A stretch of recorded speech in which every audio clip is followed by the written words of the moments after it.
Ang sabi nila, kailanman ay hindi matutumbasan ang pagmamahal ng isang ina. Dahil kahit magkanya-kanya na ang mga anak at bumuo ng pamilya ay palagi nandyan ang kanilang ina para sila ay gabayan at tulungan sa bawat pagsubok ng buhay. Hindi naman kasi nauubos ang pagsubok na dumarating sa atin. Pero minsan ang lakas na mismo natin ang nagsisimulang maubos hanggang sa tuluyan na tayong manghina. Papa Dudut, just call me Jeya, not my real name. So ito rin ang tawag talaga sa akin ng mami at mga kapatid ko. 45 years old ako sa ngayon and working as a professional musician. Dati akong miyembro ng isang kilalang banda pero ngayon ay nakafocus na ako sa paggawa ng mga kanta para sa iba't ibang singer. Matagal ko na ring libangan ang pakikinig ng programa ninyong Barangay Love Stories. Actually, isang programa ninyo sa mga nagiging inspirasyon ko sa pagsulat ng kanta. Yung mga kwento na ini-air ninyo na hango sa totoong buhay ng mga taong nakikinig. Bunso nga pala ako sa 3 magkakapatid. Panganay si Ate Marla at pangalawa naman si Kuya Marlo. Maaga kaming naulila sa daddy namin at tanging si mami na lamang ang nagtatrabaho para sa amin noon. Principal siya sa isang public school at naitaguyod niya ang pag-aaral namin hanggang sa makatungtong na ako sa kolehiyo. Nursing ang kurso na kinuha ko at nagpa-part-time job ako bilang singer sa isang restaurant na malapit lang sa bahay namin, Papa Dudut.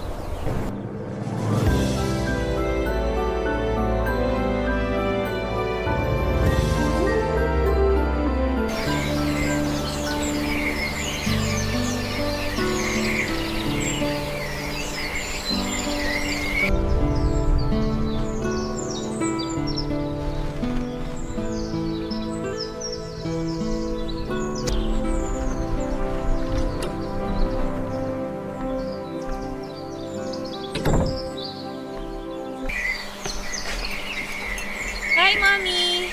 Sorry, medyo late ako nakauwi. Pakis nga po. Hindi pa naman kami tapos kumain ng Ate Marla mo. Sabayan mo na kami. Maupo ka na. Sige po, upo na ako dito. Gutom na rin po talaga ako. Sorry po talaga kung medyo late ako nakauwi, ah. Ano pa bang bago doon? Ate Marla, ngayon lang naman ulit ako medyo na late ng uwi, ah. Ngayon lang? Sigurado ka? Marla, tama na yan. Nasa harap tayo ng hapagkainan, kaya ituloy mo na lang yung pagkain mo. Jaya, ito ang kanin. Ikaw na lang ang kumuha ng ulam na gusto mo. Meron tayong tinola, tsaka pritong bangus. Mapaparami yata ang kain ko ngayon. Sakto, hindi po ako nag-lunch kanina. Bakit hindi ka nag-lunch? Huwag mo sabihing nagtitipid ka na naman. Hindi po, Mami. Medyo nagda-diet lang po talaga ako. Bakit ka naman magda-diet? Ang payat-payat mo na. Sumiskip na rin po kasi sa akin yung mga pantalon ko eh. Di bumili tayo ng bagong pantalon mo. Okay pa naman po yung mga pantalon ko. Wala pang sira tsaka hindi pa kupas. Kesa naman bumili tayo ng bago. Magda-diet na lang po ako para magkasya ulit sa akin. Sa bagay. Bakit po pala wala pa si Kuya Paolo? Nag-text siya sa akin. Nagsabi na gagabihin daw siya ng uwi. Inaasikaso daw nila yung thesis nila ngayon. Thesis daw talaga ah. Nakikipag-date lang naman yun si Kuya. Pwede ba, Jeya? Huwag mo nga igaya si Paolo sa'yo nang walang ibang ginawa kundi maglakwatsa. Ate Marla, never ako naglakwatsa, no? Talaga? Kaya ba palaging mababa grades mo? Medyo mababa lang naman pero at least naipapasa ko lahat ng subject ko. Pasado nga. Masang-awa naman. Marla, tama na yan. Kaya palaging ginagabi ng umiyan si Jeya, Mami. Kasi panay lakwatsa. Di ko nagsisinungaling. Hindi nga ako naglalakwatsa. Umarakit lang ako at alam ni Mami yon. Kasama ba sa racket mo na yan ang pag-inom ng alak at paninigarilyo? Ha? Ano bang pinagsasabi mo, ate? Wala naman akong bisyo, no? Kung ganon, bakit amoy sigarilyo ka? Didikit talaga sa akin yung amoy ng Yossi kasi sa restaurant ako kumakanta kasama ng banda ko. Para namang bago sa'yo yung racket ko, ate. Matagal mo nang alam na doon ako dumidiretso pagkatapos ng klase ko. Pwede ka naman kasing hindi rumakit. Hindi naman tayo nagigipit ah. Natutulungan ko na si Mami sa mga gastusin dito sa bahay. Kapag hindi mo natapos yung pag-aaral mo at nag-focus ka sa pakanta-kanta mo na yan, sa tingin mo ba makakatulong ka sa mga gastusin dito sa bahay? Marla, ano ba? Gusto ko lang naman pong sabihin na kung nagfo-focus na lang si Jaya sa pag-aaral niya, mas makakatulong siya dito sa bahay na to. Sabi ng tama na yan. Tapusin mo na yung kinakain mo bago pa tayo mawalan ng gana pare-pareho. Tapos na po akong kumain. Hindi pa ubos yung kanin at ulam mo, Marla. Nawalan na po ako ng gana. Papasok na po muna ako sa kwarto ko. May mga trabaho pa akong kailangan tapusin. Excuse me po.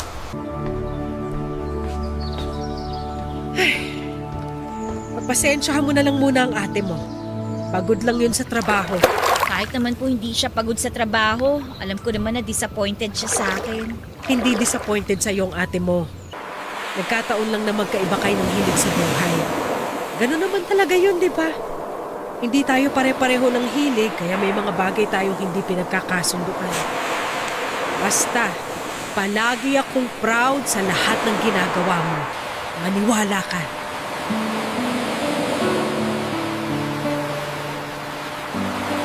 Papadudot karamihan sa isang pamilya. Ang bunso ang pinakabida at paborito. Pero sa bahay namin ako na bunso ang hindi paborito at ang pinakakontrabida lalo na sa paningin ng ate Marla ko.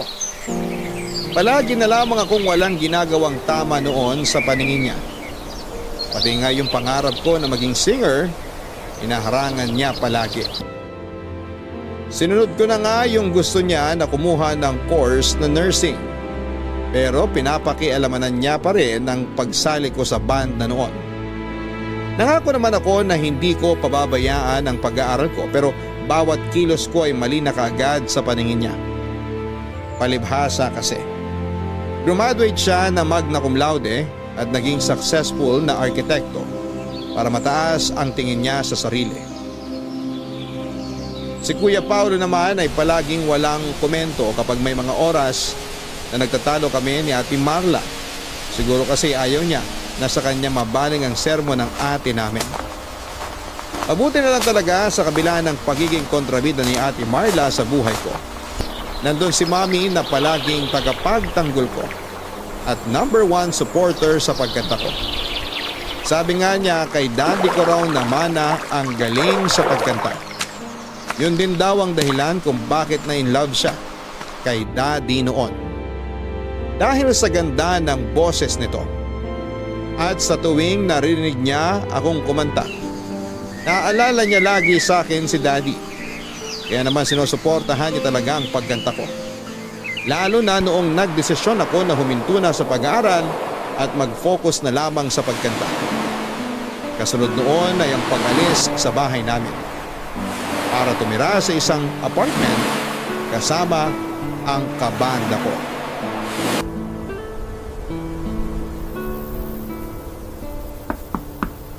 Sandali lang!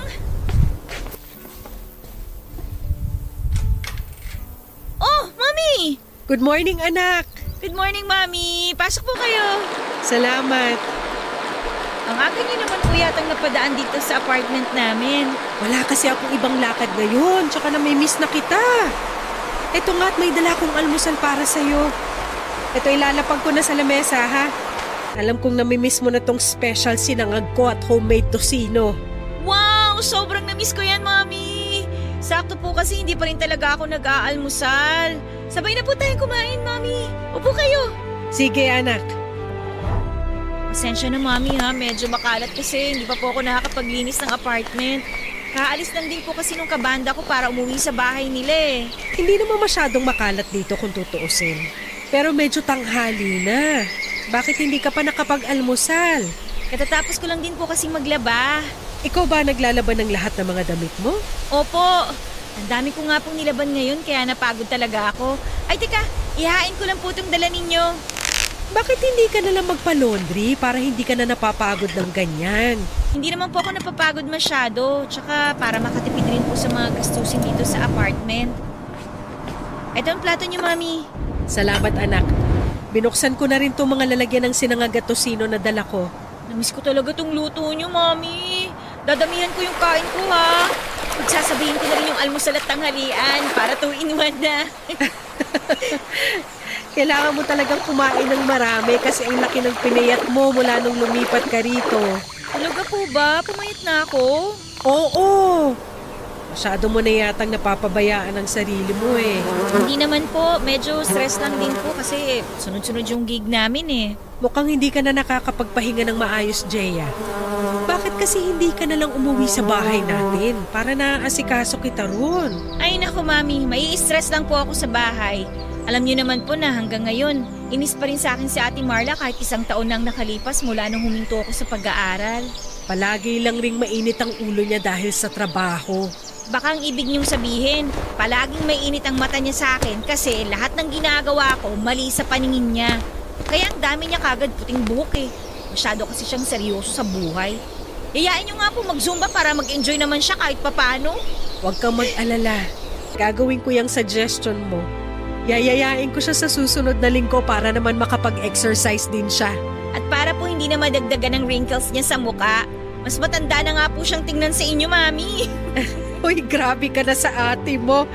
Hindi, nagsasabi lang naman po ako ng totoo. Ay, Mami, alam niyo ba? May isang talent manager na kumausap sa amin nung isang araw. Balak niya raw pong ilakad kami sa isang sikat na recording company. Talaga? Naku, nakakatuwa naman yan. Sobra po talaga, Mami. Kapag nagtuloy-tuloy po to, magkakaroon kami ng mas maraming racket, sponsor, tsaka mga out-of-town gig. At sisikat ka na, Jeya! Makikilala ka na ng mga tao sa iba't ibang parte ng Pilipinas. Malayo pa po yan, Mami. Ramdam ko na malapit na mangyari yun. Pero ngayon pa lang, uulit-ulitin ko na sa'yo na sobrang proud ako sa'yo, anak. Salamat po. Salamat po kasi lagi kayong nandyan para sa akin. Aba, syempre naman.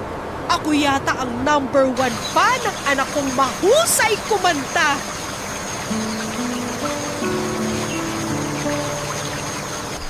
Papadudot na sa 3rd year college na ako nang magdesisyon akong huminto sa pag-aaral. Galit na galit si Ate Marla na parabang siya na ang nagpapaaral sa akin. Ang sabi niya dapat daw ay hindi ko sinasayang ang buhay ko sa pagbabanda dahil wala naman daw yung patutunguhan. Pero nang mga panahon na yon, desidido na talaga ako kasi hindi na talaga ako nag-i-enjoy na mag-aral lalo na sa kursong hindi ko naman gusto. Yun din ang dahilan kung bakit umalis na ako sa bahay namin. Nung una'y sobrang nanibago at nahirapan talaga ako na mag-adjust. Yun kasi ang unang pagkakataon na umalis ako sa bahay namin para mag-solo. Tapos sanay pa ako na palaging inaasikaso ni Mommy. Yung kapag nagutom ako, palaging may pagkain na nakahain sa lamesa. Yung hindi na uubusan ng pagkain sa ref na pwede kong kainin kahit kailan ko gusto. Pero sa apartment ng kabanda ko ay kailangan kong makisama. Hindi pwede na ako lang ang kakain o kaya ay hindi ako mag-share. Tapos magkaiba rin kami ng ugali kaya kailangan talaga na makisama. Pero mas okay na yon. Kesa naman doon ako sa bahay namin na palaging mali ang ginagawa ko sa paningin ni Ate Marla.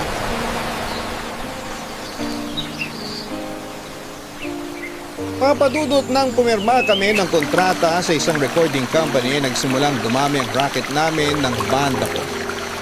Hindi naman kami sobrang sikat pero na-experience namin ang lumabas ng ilang beses sa mga sikat na TV show.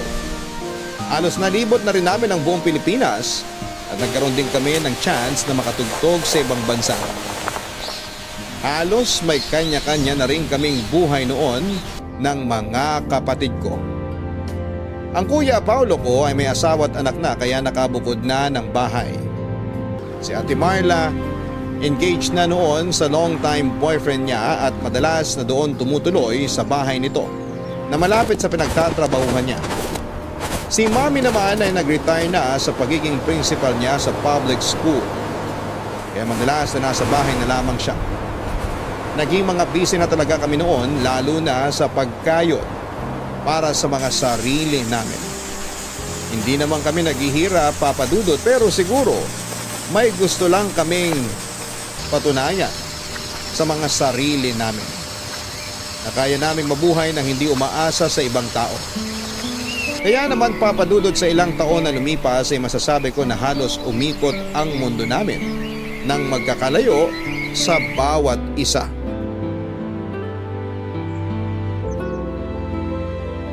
Mami, ang sarap itong kare-kare nyo ah. Kahit walang alamang masarap na. Sarap no? Ito talagang na-miss ko sa mga nilulutong ulam ni Mami. Pero wala pa rin tatalo sa dinakdakan niya na sobrang paborito ko. Ate, lahat naman yata ng luto ni Mami paborito mo eh. Lahat naman kasi ng niluluto niya masarap. Ayan, namimiss niyo ang luto ko pero ako hindi masyado. Siyempre kasama na kayo doon. Kayo at ang luto niyo ang palagi naming namimiss dito sa bahay. Pasensya na po pala kayo kung hindi ako masyadong makauwi dito. Panay po kasi yung overtime namin sa trabaho nitong mga nakaraan eh. Ayos lang yun. Bakit nga pala hindi mo sinama boyfriend mo rito sa bahay para nakasabay natin siya mag-dinner? Nako, mas busy pa po yun sa akin. Sinubukan kong kulitin pero hindi po niya talaga maisingit sa oras niya eh. Parehas talaga kayong workaholic ng boyfriend mo ate, no?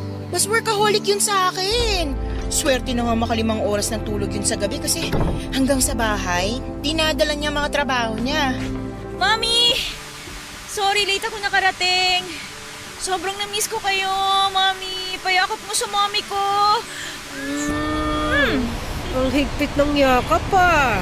Parang wala nang bukas. Halos 3 linggo ko po kayo kasing hindi nakita. Sunod-sunod po kasi yung out of town gig namin. Oo nga, Jeya. Ang astig ng mga gig nyo ngayon ah. May mall show na rin kayo. Mga mall sa probinsya lang naman yun, kuya. Astig pa rin kasi mas nakikilala na ang banda nyo. Thank you, Kuya Paulo. Teka, nasan pala ang asawa at 2 anak mo? Hindi sila nakasama ngayon kasi umuwi dun sa bahay ng binan ko. Biglaan din kasi ang pag-invite ni Mami ng dinner dito sa bahay. Sayang naman. Namimiss ko na rin kasing kulitin yung mga anak mo. Maupo ka na, Jaya. Sakto kasi kakasimula lang din namin kumain. Sorry po kung ako na naman ang pinaka-late na dumating. Traffic po kasi talaga eh. Ano pa bang bago doon? Ikaw naman palagi ang pinaka-late kapag may family dinner tayo. Palibhasa, wala ka kasing pagpapahalaga sa oras ng ibang tao. Hindi ba pwedeng na traffic lang ako sa EDSA? Bakit napunta na sa pagpapahalaga sa oras ng iba? Alam mo namang laging traffic sa EDSA, bakit hindi ka nag-adjust ng oras mo? Ang hirap kasi sa'yo, wala kang pakialam sa mga taong naghihintay sa'yo. Ang hirap din sa'yo, ate. Masyado kang feeling perfect. Jeya, tama na yan. Hindi kasi naman tong si Ate Marley. Palagi na lang feeling perfect. Nakakainit ng ulo. Pagod na nga yung tao kung ano-ano pang maririnig ko. Ikaw lang bang pagod? Galing din kami sa trabaho ni Paolo pero hindi kami na-late sa call time ni Mami para sa dinner na to. Mga anak, tama na yan. Magkakaiba tayo ng trabaho. Mas hawak ni Kuya Paulo ang mga oras ninyo. Hindi kagaya ng trabaho ko. Eh di humanap ka ng trabaho nang hindi ka nagre-reklamo dyan. Ate Marla, Jeya, tama na yan. Hindi naman ako nagre-reklamo, no? Gusto ko lang ipaintindi sa inyo na magkaiba tayo ng nature ng trabaho. Huwag mo igaya sa boring na trabaho mo yung mga gig ko. Boring pala. Kahit halos triple ang kinikita ko sa trabaho kaysa dyan sa walang kwentang ginagawa mo. Grabe ka na magsalita ah! Mas grabe ka! Masyadong mataas tingin mo sa sarili mo. Hindi ba talaga kayo titigil ha? Ate Marla, Jeya? Minsan na nga lang tayo magkasama-sama dito sa bahay, mag-aaway na naman kayo. Hindi nyo na nirespeto si Mami. Eto kasi si Jaya eh. Anong ako? Ikaw to nag-umpisa. Nag-umpisa lang naman to dahil late ka na naman. Sinabi ko naman yung dahilan, di ba? Hindi ko naman ginusto na... Tama na, ano ba? Hindi ba talaga kayo titigil? Hindi na kayo nahiya kay Mami. Gusto ko lang namang ipaintindi kay Jaya kung anong mali sa ginagawa niya. Mali sa paningin mo, ate. Sa paningin mo lang. May sakit ako. Stage 3. Glioblastoma. Isang uri yun ng brain cancer. At yun ang dahilan kung bakit inimbita ko kayo rito sa bahay para magkasama-sama tayong 4. Kaya sana, ibigay nyo na sa akin ang oras na to para magkaroon tayo ng masaya at matiwasay na hapunan.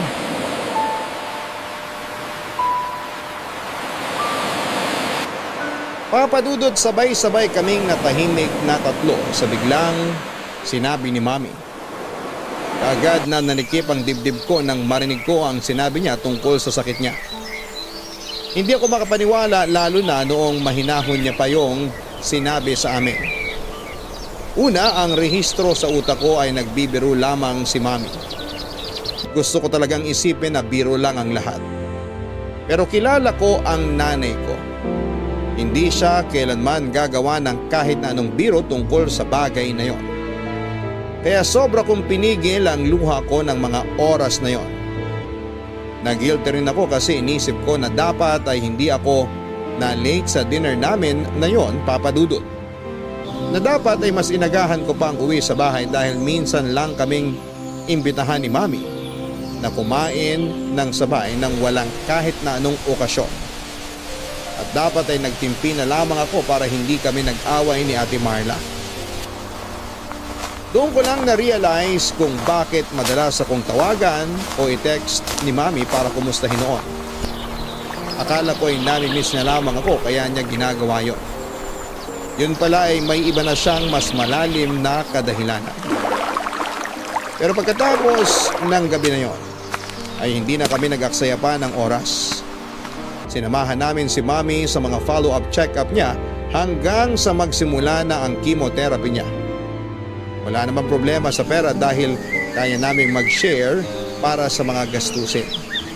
Dahil ako ang pinakamadalas na out of town, ang ginagawa ko na lang para makabawi kahit paano ay palagi akong tumatawag pagkatapos ng mga gig ko para kumustahin si Mami. Pero Papa Dudut, sa oras na matapos ang gig ko, kahit saan mang lugar ako naroon, sinisikap ko na dumiretso uwi sa bahay namin para puntahan si Mami.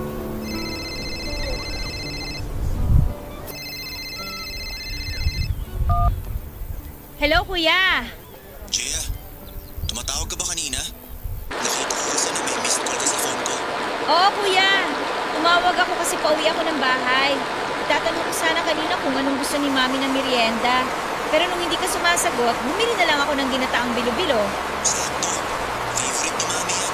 Oo nga, kaya nga nung nakita ko, bumili kagad ako. Uy, Kuya, kasama mo ba mga bata dyan sa bahay? Naku, wala ako sa bahay, Jaya. Akala ko nasa bahay kayo ngayon. Nabanggit mo kasi na matutulog kayo kagabi sa bahay para may kasama si Mami doon, di ba? Umalis din kami pagkatapos namin mag-dinner. Maaga kasi ang schedule ng dentist itong mga bata. Kaya hindi na kami natulog dun sa bahay. Sabi naman ni Mami okay lang daw kahit umuwi na kami ng mga bata. Naku, kung alam ko lang na hindi kayo matutulog doon, sana pala pinilit kong umuwi kagabi. Si Ate Marla ba, sinamahan si Mami kagabi? Hindi ko sure eh. Pero baka naman maaga siya umuwi kanina. Kung hindi lang magkakasunod yung mga gig namin, masasamahan ko sana na mas matagal si Mami eh. Kahit ako na lang para hindi na rin kayo maobliga tsaka hindi na maabala ang mga sked nyo.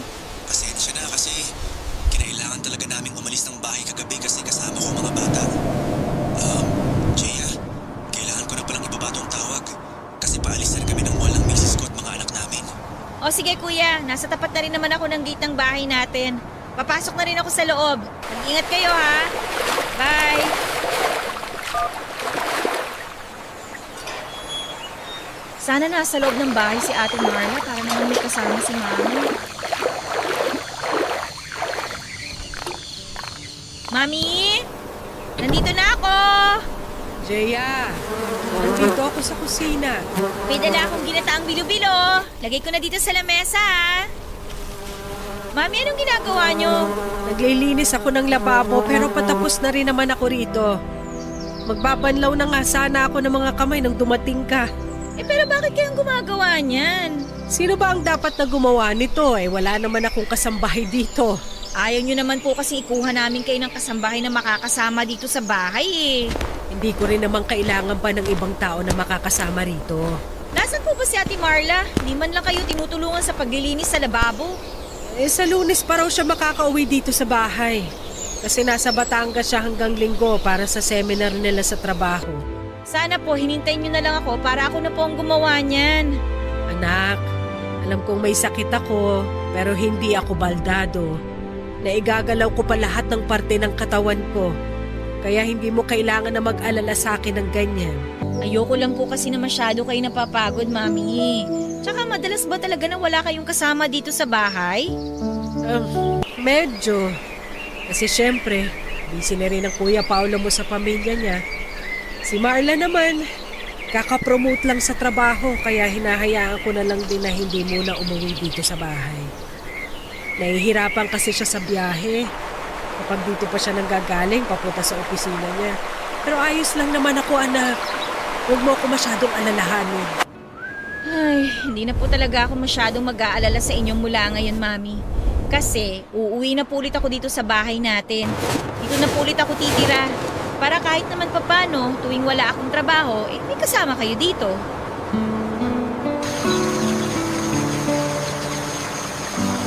Papadudot nang magsimula ang chemotherapy ni Mami ay mas dumadami naman ang racket namin ng banda ko.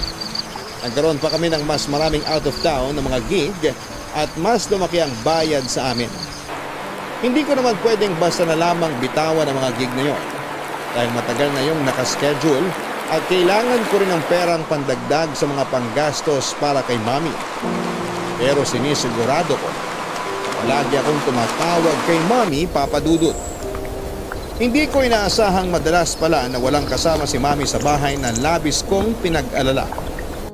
Sa ganong kalagayan niya, hindi pwedeng palagi siyang mag-isa, lalo na't may mga oras na bigla siyang nahihilo.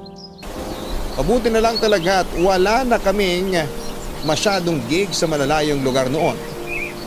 Papadudot yon ang nagtulak sa akin na bumalik sa bahay namin at doon na ulit tumira para masamahan si Mami. Naisip ko na oras na para maibalik ko lahat ng mga pag-aalaga na ginawa niya noon sa akin. Oras na para bumawi ako kay Mami. Papadudot, alam ng manager ng banda namin ang naging sitwasyon ko sa bahay. Kaya naman naintindihan niya ang request ko na huwag tumanggap ng gig sa malalayong lugar. Hanggat pwede ay wala munang out of town para makauwi agad ako sa bahay namin. Pinagbigyan naman ako ng manager namin at sinabi niya na siya na ang bahala. Pero syempre, dahil kahit papaano ay naging umugo ang pangalan ng banda namin, noong mga panahon na yon ay may mga oras na 2 o 3 magkakaibang lugar ang pinupuntahan namin. Madalas madaling araw o malalim na ang gabi ang uwi ko sa bahay, Papadudot. Sinasabihan na nga rin ako ng mga kabanda ko na sumama na lamang sa hotel kung saan sila nag-check-in para magpalipas ng gabi o magpahinga. Pero palagi kong pinipili na umuwi sa bahay namin. Lalo na kapag alam ko na may check-up o therapy si Mami dahil gusto ko na ako ang kasama niya. Gusto ko na palagi kaming magkasama at gusto ko na makita niyang ginagawa ko ang lahat para magkaroon siya ng dahilan na labanan ang sakit niya. Tulog na ba ang mga bata? Opo, nandun na po sila sa kwarto ko kasama ang mama nila. Mukhang napagod ang asawa mo sa pagluluto kanina. Nako, hindi po. Sanay naman po yun na magluto. In fairness ha, sarap ng embutido na ginawa ng asawa mo. Special recipe niya talaga yun. At kapag may handaan sa bahay nila, yung embutido na gawa niyang kauna-unahang nauubos. Mukhang kailangan ko na magpaturo sa kanya kung paano gumawa ng embutido. Kakaiba talaga yung lasa na gawa niya. Ang sarap! Nagustuhan ko rin talaga yung embutido. Sayang hindi niya naririnig yung sinasabi niyo. Pero makakarating po yan sa kanya bukas. At sigurado ako na matutuwa siya sa mga sinabi niyo. Kasi gustong-gusto niya talaga na pinupuri ang mga niluluto niyang pagkain. Masarap naman kasi talaga magluto ang asawa mo. Pero syempre, doon pa rin ako sa luto ni Mami na kahit kailan hindi ko pagsasawa ang kainin. Pero wala naman akong kahit na anong niluto kanina. Ayos lang po yun kahit wala. Ang importante, nag-enjoy kayo sa mga hinanda kanina. O siya, maiwan ko na muna kayo rito sa sala. Mauuna na ako magpahinga sa inyo. Iatid ko na po kayo sa kwarto niyo, Mami. Hindi na. Kaya ko naman maglakad. Pakisabi na lang kay Marla na hindi ko na nahintay yung tsaa. Inaantok na rin kasi ako. Good night. Good night po. Buti na lang talaga, Kuya Paolo. Magaling din magluto ang asawa mo, no? Sinabi mo pa. Pasensya na kung wala akong naambag sa pagluto ng dinner, ha? Uy, meron naman. Yung paghihiwa mo ng mga bawang at sibuyas. O nga pala, ako nga pala naghiwa ng mga gulay. Oh, nasan si Mami? Pumasok na sa kwarto niya, inaantok na daw eh. Ah, ganun ba? Oh, ilalapag ko na dito sa lamesa tong tray ah. Dahan-dahan lang sa pagkuha ng tasa, mainit yung tsaa. Salamat ate. Nakausap ko nga pala yung doktor ni Mami nung sinamahan ko siya sa therapy niya. O, anong sabi ate? Hindi na raw maganda yung lagay ni Mami. Akala ko ba okay yung response ng katawan niya sa mga gamot at therapy na ginagawa sa kanya? Tsaka ang sigla-sigla ni Mami ah. Buong araw nga niyang kakulitan yung mga anak ni Kuya Paolo eh. Oo nga, pero Pero? Pero ano ate? ano... Ano? Ba't hindi mo matuloy ang gusto mong sabihin, Ate Marla? Kasi hindi madali para sa akin sabihin na binigyan na ng taning ng doktor ang buhay ni Mami. Ang sabi ng doktor, kalahating taon na lang daw natin siya makakasama at kahit matapos pa raw ni Mami ang therapy, hindi na raw mawawala ang cancer sa katawan niya kasi Teka. kumalat. Kalahating taon? Sigurado ba siya? Oo. Kaya mas mabuti pa raw kung ititigil na lang natin yung gamutan kung gusto nating ma-enjoy pa niya ang natitirang mga oras niya. Eh paano naman nakasiguro yung doktor sa taning niya? Paano niya nalaman yun? Diyos ba siya? Tsaka bakit gusto ni Doc na itigil na natin yung therapy ni Mami? Ang labo naman niya! Kasi nga ganun din naman. Hindi na rin maliligtas ng mga gamot si Mami. Ang punto lang ni Doc, para hindi na mahirapan si Mami sa mga therapy niya. Mas makaramdam siya ng ginhawa. Wow, ate! So naniniwala ka talaga sa sinabi ng doktor na yon? Hindi naman sa ganun. Kaya lang, ayoko na rin sanang mahirapan si Mami. Kaya... Hindi natin ititigil ang therapy ni Mami. Pati na ang mga gamot niya. Ilalaban natin si Mami. Ilalaban natin yung buhay niya.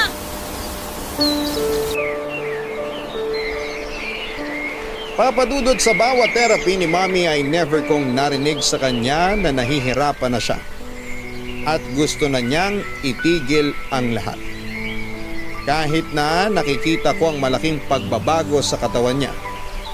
Hindi nawala ang ngiti sa mga labi niya sa tuwing magkakausap kaming dalawa. Malaki ang pinayat ng katawan ni Mami, nalagas na rin ang buhok niya. Umumpak ang muka at lumalim ang eyebags. Ayaw niya nga rin na mag-wig dahil mainit daw sa ulo kaya manipis na balaba lamang ang madalas niyang ginagamit. Ako rin yung madalas na kasama ni Mami sa mga therapy pero si Ate Marla ang madalas na kausap ng doktor niya. Mas maintindihan daw kasi ni Ate Marla ang sitwasyon dahil mas matalino siya sa akin. Matagal ko nang tanggap ang bagay na mas angat si Ate Marla pagdating sa katalinuhan. Mataas pa rin naman ang bilib ko sa kanya kahit naiinis talaga ako sa ugali niya. Kasi alam ko na sa aming tatlo na magkakapatid ay siya talaga ang nag-iisang achiever. Pero hindi ko maintindihan kung bakit gano'n na lamang kadali para sa kanya ang isuko ang laban para kay Mami. Para bang nawala lahat ng katalinuhan na meron ng ate ko. Hindi ko talaga inaasahan na sa kanya ko pa unang maririnig na hindi na namin dapat ilaban pa si Mami.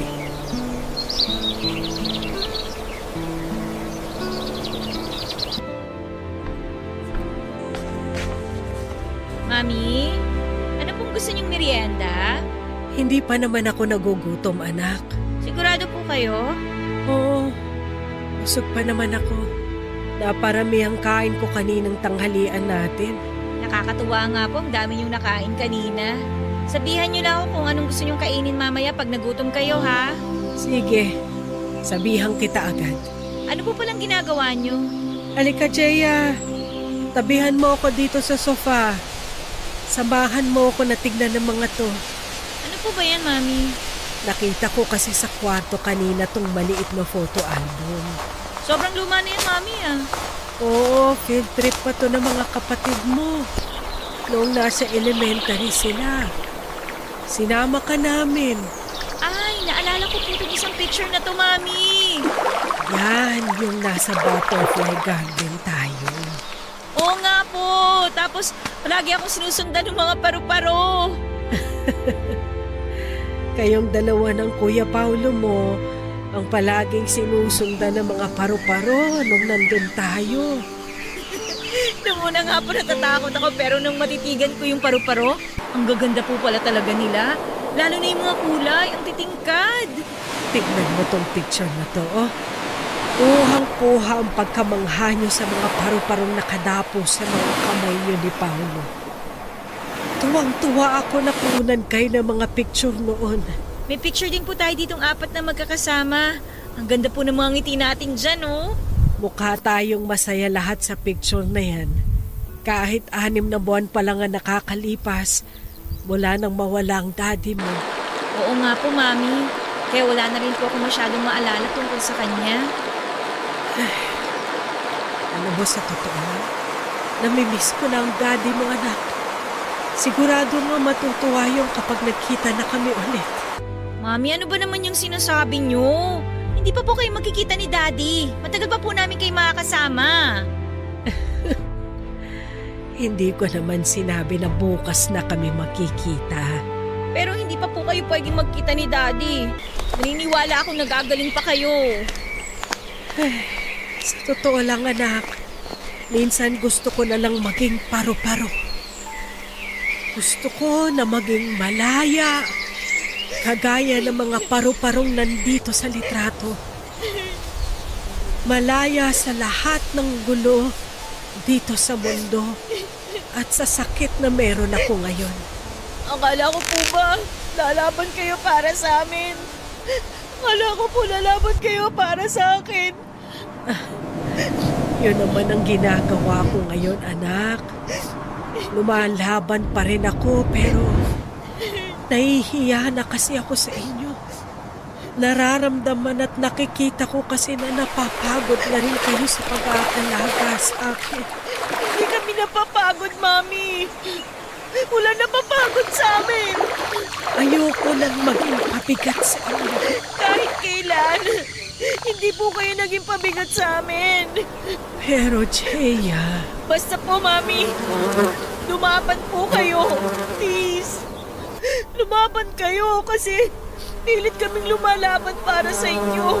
Lalo na po ako. Ayoko pong mawala kayo sa akin. Hindi ko kakayanin. Please, Mami, mag-promise kayo. Mag-promise kayo na magpapagaling kayo. promise, anak. Lalaban ako hanggat kaya ko.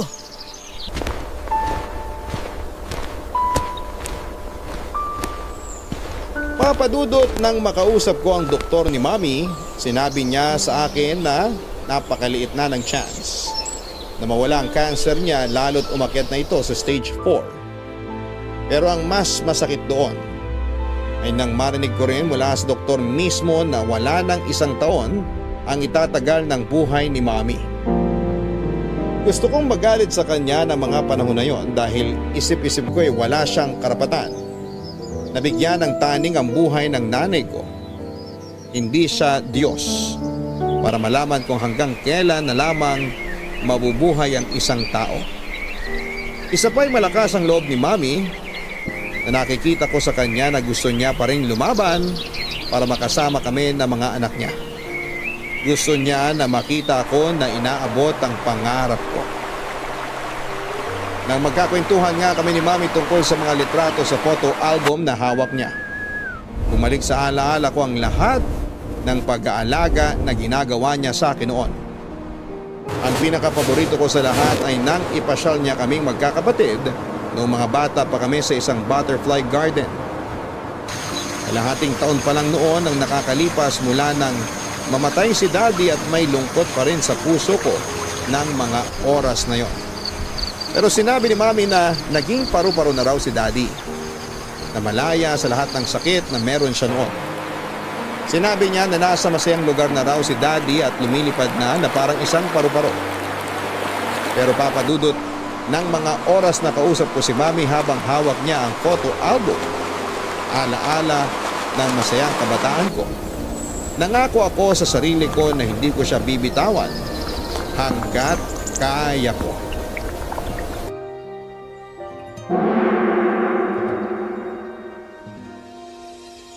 Papadudot tuluyan ng kumalat ang cancer sa ibang organs ni Mami kaya mas lalo nang lumiit ang napakaliit na chance na gumaling siya. Ang sabi nga ng doktor ay wala na talagang gamot o therapy ang makakapagpagaling sa sakit niya. Ayoko talagang maniwala kasi nakikita ko naman na malakas siya. Oo, malaki ang pinayat ng katawan ni Mami at hirap na siyang makalakad pero andun pa rin ang energy niya. Andun pa rin ang pag-asa niya, naggagaling siya at makakasama pa namin siya ng matagal. Ilang beses akong kinausap ni Ate Marla na itigil na namin ang mga gamot ni Mami at hayaan na lamang namin na maging masaya ang nalalabing araw ng buhay niya. Nagalit talaga ako kay Ate Marla kasi kahit siya ay parang tinaningan niya na rin ng buhay ng mami namin. Hindi ko maintindihan kung ano bang dahilan ng pag-iisip niya ng ganung bagay. Bakit parang napakadali lang sa kanya na isuko si mami. Pero nanindigan ako sa desisyon na hindi namin ititigil ang pagpapainom ng natitirang gamot ni mami. Hanggang isang araw ay biglang nanikip ang dibdib niya kaya kaagad namin siyang isinugod sa ospital. Na cardiac arrest na pala si Mami. Nailigtas ng mga doktor ang buhay ni Mami kaya lang ay na-comatose naman siya, Papa Dudut.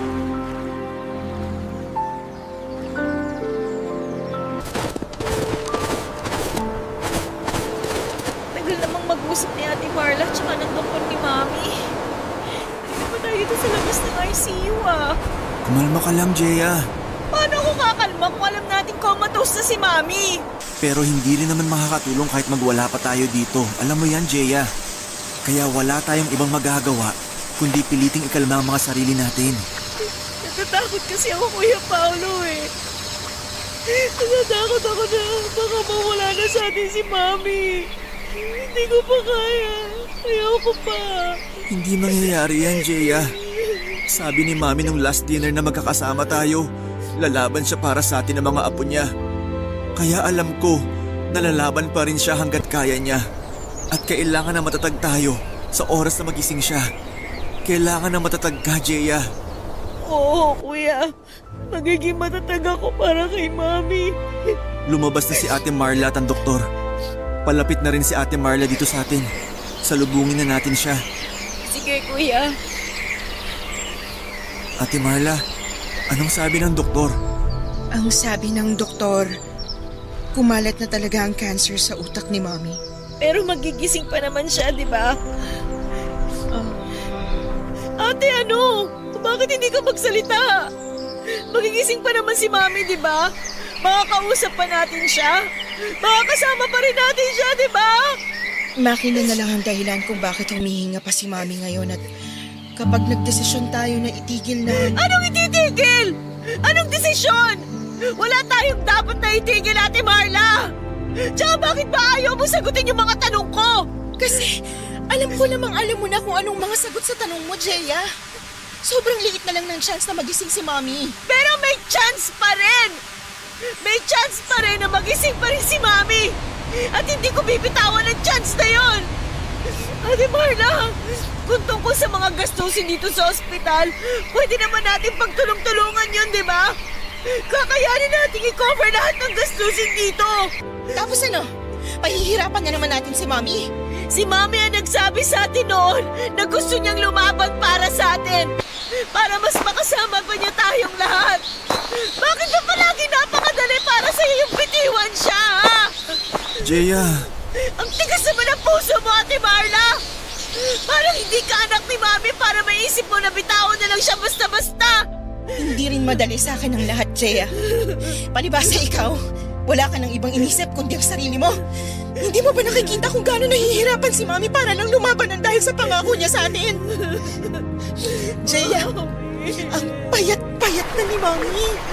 Bago siya makomatose, nahihirapan na siya sa bawat pagkilos at paghinga niya.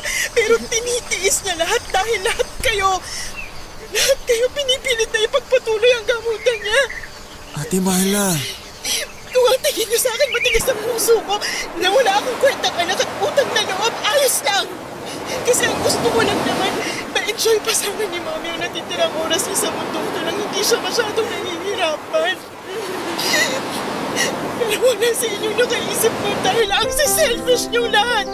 Pinahirapan niyo si Mami hanggang sa makomatose na siya. Papadudot, aaminin ko na nakakaramdam na rin ako ng pagod ng panahon na yon. Kasi pagkatapos ng mga gig namin ng banda ko, pinipilit ko talaga na umuwi ng bahay namin para makasama si Mami. Nakamotor din ako palagi para hindi ako masyadong mahirapan sa traffic, pero mas pagod din ako sa pagdadrive noon. Maswerte na rin na magkaroon ako ng tulog o pahinga na mahigit sa 2 oras dahil kulang na lang ay hindi mawala si Mami sa paningin ko. Ang mga ngiti niya rin nasasalubong sa akin sa bahay ang nag-iisang dahilan kung bakit at paanong nababawasan ang pagod na nararamdaman ko. Hindi dahilan ng pagod na yon para bitawan ko siya, Papa Dudut. Kasi sa totoo lang ay para sa akin ay nagsisimula pa lang talaga noon ang career ko. Nagsisimula pa lamang ako sa pagbuo ng pangalan ko at gusto ko na makita ni Mami na hindi ako isang failed daughter. Na may narating din ako at hindi patapon ang buhay ko. Gusto kong makita niya kung gaano ka-successful ang bunso niyang anak. Gusto ko pang bumawi noon kay Mami kaya hindi ko siya susukuan. Hindi ako bibitaw hanggat nararamdaman kong lumalaban pa rin siya, Papa Dudut.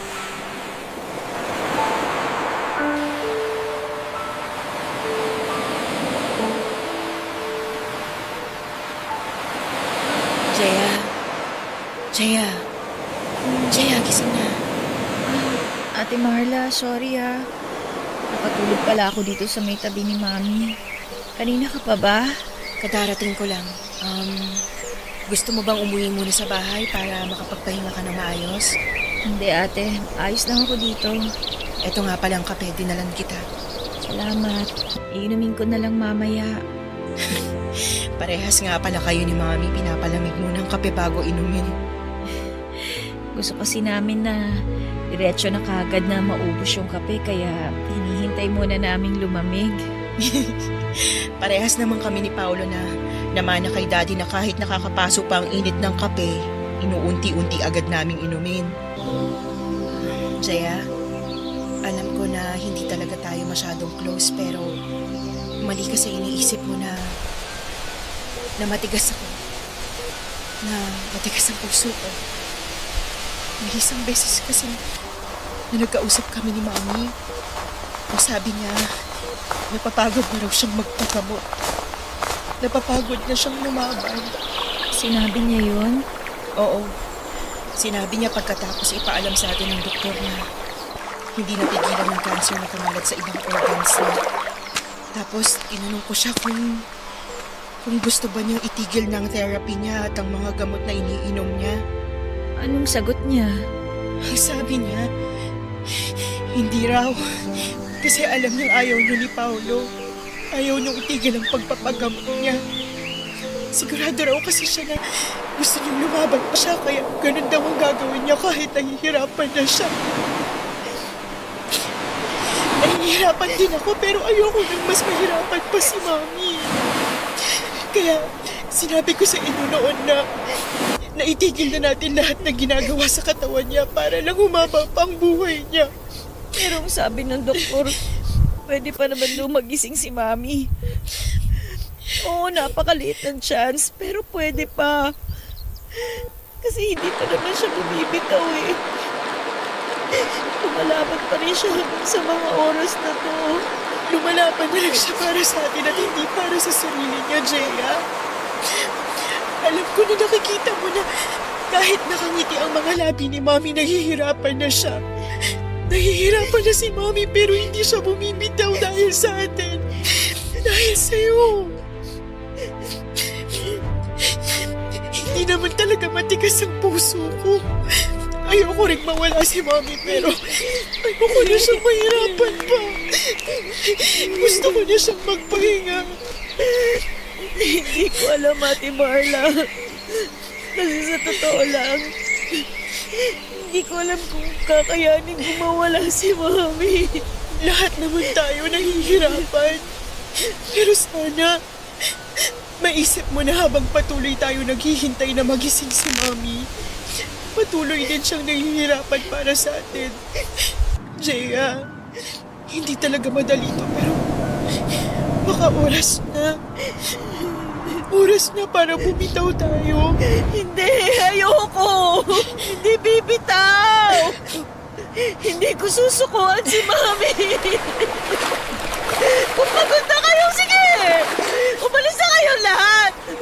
Basta ako, ilalaban ko si Mami hanggang sa huli!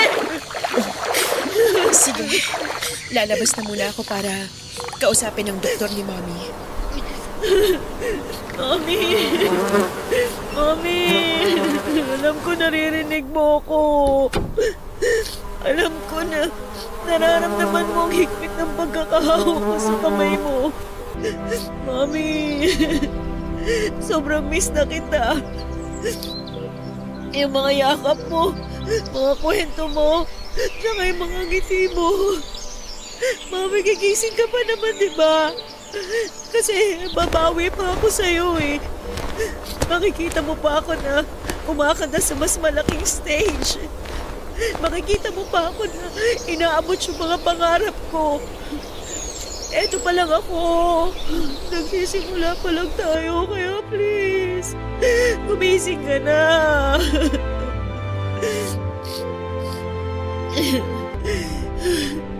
Hindi ko alam kung maniniwala ba ako sa sinabi ni Ate Marla kanina. Mami, gusto mo na ba talagang sumuko ako? Gusto mo na ba talagang magpahinga? Kasi ayoko pa sana eh. Ayoko pa mawala ka sa amin.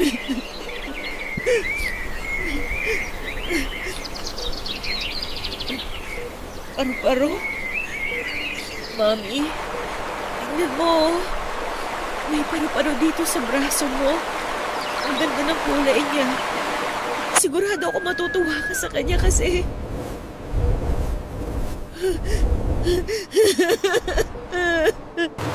Mami! Mami! Ito na ba yung sign mo para sa akin? Ha? Ito na ba yung sagot mo sa mga tanong ko? Kung ito na yun, Mami! Talagang pagod ka na. Sige. Sige po. Mapahayag na po ako. Pwede na po. Pwede na, Mami. Sige po. Pwede ka na po magpahinga. Tatanggapin ko po. Tatanggapin ko po kahit na napakasakit siya na sobrang hirap. Tatanggapin ko po, Mami.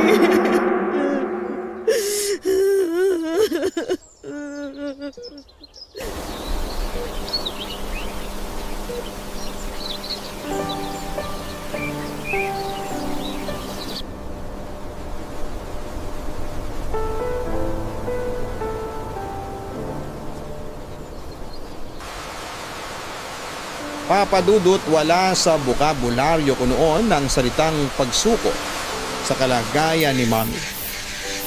Handa akong ubusin ang savings ko para lamang hintayin na magising siya. Naniniwala kasi ako noon na babalik siya, na magigising siya ulit at makakasama pa namin, kaya ayoko talagang bumitaw. Kahit parang ako na lamang talaga noon ang kumakapit at naniniwala sa bagay na yon. Handa pa rin ako na maging matatag at maghintay na gumaling siya. Pero nang makausap ko si Ate Marla at humingi siya ng sorry pagkatapos niyang magpaliwanag, nagsimula akong maguluhan sa nararamdaman ko. Inisip ko kung dapat ko pa ba talagang ipagpatuloy ang pakikipaglaban para mabuhay si Mami. Kung dapat ko pa bang ilaban ang gamutan sa kanya kahit sobrang liit na ng tsansa na magising siya. Kahit pikit ang mga mata niya, nakikita ko kung gaanong nahihirapan ang katawan ni Mami. Sa dami ng aparatong nakadikit sa kanya ay alam ko na hindi siya komportable kung may malay man siya.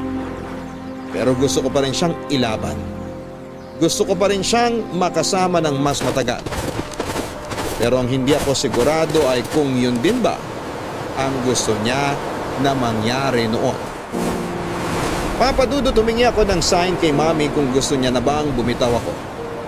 Gusto ko na maramdaman ko na sa kanya galing mismo na kailangan ko na siyang palayain. Kasi sa totoo lang ay kung ako ang tatanungin ay hindi ko pa kaya. Ayoko pa. Ayoko pa siyang mawala sa buhay ko. Pero nang makita ko ang paru-parong dumapo noon sa kamay niya na lumipad papunta sa kamay ko, yun ang naging sign ko para tuluyan ko na siyang bitawan. Alam ko na sign na yon dahil walang bukas na bintana sa ICU room na pwedeng maging daanan ng paru-paro. At kung paano siyang nakapasok doon ay hindi ko alam. Ang sigurado lamang ako ay sign yon ni Mami para bumitaw na ako sa mahigpit na pagkakakapit ko sa kanya. Papadudot isang araw ang lumipas ay muling na cardiac arrest si Mami. Pero sa pagkakataon na yon ay handa na ako sa susunod na mangyayari. Handa na ang puso ko na bitawan si Mami kahit sobrang hirap. At nang lumabas ang doktor mula sa ICU ay inaasahan ko na ang sasabihin niya na hindi na nila nailigtas pa ang buhay ni Mami kaya napayakap na lamang ako ng mahigpit kay Ate Marla. Hindi madali para sa akin ang tanggapin ang pagkawala ni Mami. Pero alam ko na pagkatapos niya kaming iwanan, magiging masaya at tahimik na siya. Kasi wala na siyang kahit na anong therapy na kailangan pagdaanan. Wala nang kirot o hirap pa sa mundong ito. At alam ko na magiging masaya at tahimik siya sa oras na makita niyang maluwag na naming tinanggap ang pagkawala niya. Mahigit 2 dekada na rin po ang lumipas mula na mawala si Mami Papa Dudut. Hanggang ngayon nga ay naluluha pa rin ako habang sinusulat ang kwento ko na ito. May kirot at lungkot na alam kong mananatili na lamang na malalim na peklat dito sa puso ko.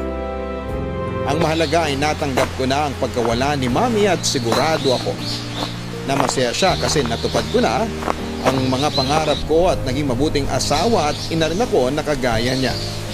Maraming salamat po sa pagbibigay ng oras na mai-air ang kwento ko sa tanghaling ito. At sana po'y nakapag-iwan ito ng aral sa ating mga kabarangay. Ang inyong forever kapuso at kabarangay, Jeya. Maraming salamat, Jeya, sa pagsulat mo sa aking programa dito sa Barangay Love Stories. Ramdam ko ang lungkot ng ating mga kabarangay na nakapakinig ng kwento mo, pero sigurado ako na malalim ang aral na naiwan mo sa kanila. Ang aral na sadyang maikli ang buhay nating lahat. Kaya dapat na palagi